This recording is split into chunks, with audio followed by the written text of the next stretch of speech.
like many libertarians today, Bastiat was also in the position of sometimes siding with the right on legal rights and political rights and low taxation, limited state and so on. But he sometimes voted with the left because he thought that many of these taxes were imposed and paid for by ordinary working people. And one of the things that he opposed vigorously were things like the very high taxes on alcohol. So he being a libertarian, as we would now call him, he was caught between left and right and was voting sometimes with the left and sometimes with the right and being often disliked by both.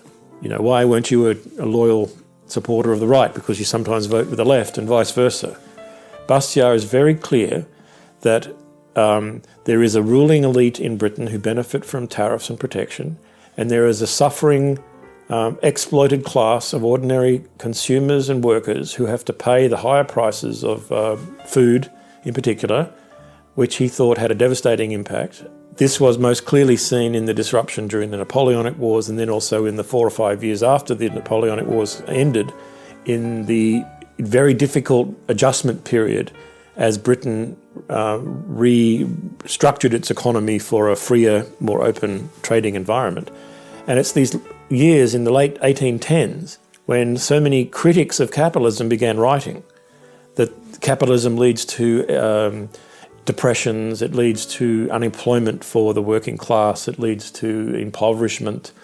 And Bastiat was among many classical liberals who said, no, this is not the result of capitalism and free trade. This is the result of the disruptions and the terrible disturbances caused by war and protectionism, which always are followed by a very difficult period of readjustment. The other aspect that I think is interesting is that throughout all his writings on economics, Bastiat takes the consumer's point of view. I call it a consumer-centric vision of economic thought.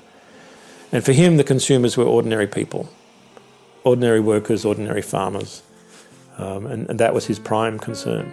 He thought that self-interest was the driving force of human behaviour and the economy, but it wasn't an egotistical self-interest. He thought that another aspect of human nature, which was both observable and understandable through introspection, was that people did group together and had solidarity with their fellow human beings and formed communities, and these flourished as long as they were voluntary. And people had the right to leave if they weren't happy, and people had the right to enter if they wanted to join this community, and that this community would be self-policing and self-regulating, which would be a way in which people could learn about bad behaviour and correct their bad behaviour, and therefore become, flourish better and more as human beings.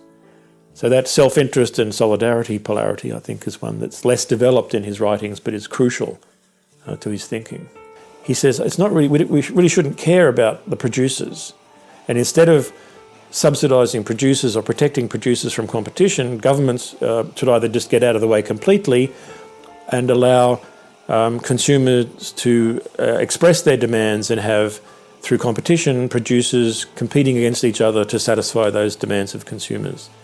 I think he came to see quite early on, in the early weeks of the revolution, however, that the socialists were a rising threat, not as well established and not as powerful as the industrialists and landowners who were benefiting from protection and tariffs. But he came to realise that if the socialists were successful, this could be devastating for France. And that became a focal point of Bastiat's writings when he realised that this was, in fact, the new threat.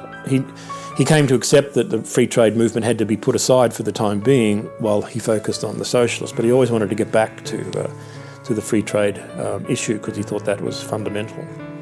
And that's why Bastiat and Molinari go into the streets and hand out their free trade literature in the middle of the revolution, because they want to appeal to the people. And they think the people can understand economic ideas and the principles of individual liberty. And that's the constant driving force for Bastiat's journalism. He thinks that ordinary people can understand and can be persuaded to a pro-liberty position and to act on those views, even though there were setbacks, like they voted for the socialists.